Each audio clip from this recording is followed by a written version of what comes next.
দেশে এখন বিরাজনীতিকরণ চলছে। জনগণকে রাজনীতি থেকে দূরে সরিয়ে দেয়া হচ্ছে বলে মন্তব্য করেছেন জাতীয় পার্টির চেয়ারম্যান জি.এম. কাদের। দেশ মহাসংকটে পড়তে যাচ্ছে বলেও মন্তব্য করেন তিনি। শনিবার জাতীয় পার্টির বর্ধিত সভায় এসব কথা বলেন তিনি। আর জানাচ্ছেন তানিয়া রহমান। 1, 2, 3 ঢাকায় জমি জিতে নিন 100% ক্যাশব্যাক সহ 20 কোটি টাকার পুরস্কার। তার মধ্যে যেহেতু বনানীতে দলীয় কার্যালয়ে বর্ধিত সভার আয়োজন করে জাতীয় পার্টি। প্রধান অতিথির বক্তব্যে বিরোধী দলীয় নেতা জি.এম. কাদের বলেন, সরকারি দল ছাড়া দেশে এখন অন্য রাজনৈতিক দলের মতামত প্রকাশের স্বাধীনতা নেই। দেশে চলছে স্বৈরশাসন। কারণ সামনের দিকে আর কোনো রাজনীতি থাকবে না। আমি দেখছি যে আমি এটা বারংবার বলেছি, এইভাবে চলতে থাকলে সামনের দিকে বাংলাদেশে কোনো রাজনীতি, এখনো কোনো রাজনীতি, বিরাজনীতিকরণ চলছে দেশে। জনগণকে রাজনীতি থেকে দূরে সরিয়ে দেওয়া হচ্ছে। জি.এম. কাদের বলেন, নিত্যপণ্যের বাজার নিয়ন্ত্রণ করতে সরকার ব্যর্থ হয়েছে।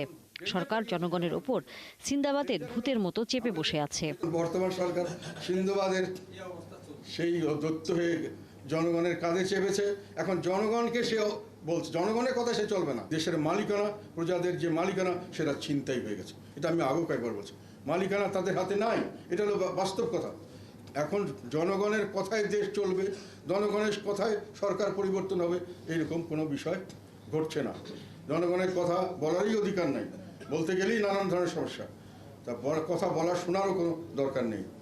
এখন বর্তমান সরকার একটা শক্তি সামর্থ্য নিয়ে ঝাঁপিয়ে পড়ে এই দেশটাকে দখল করে ফেলেছে। এবং দখল করেনি শুধু, এখন জনগণের কথা নয়, তাদের কথায় জনগণকে চলতে হবে।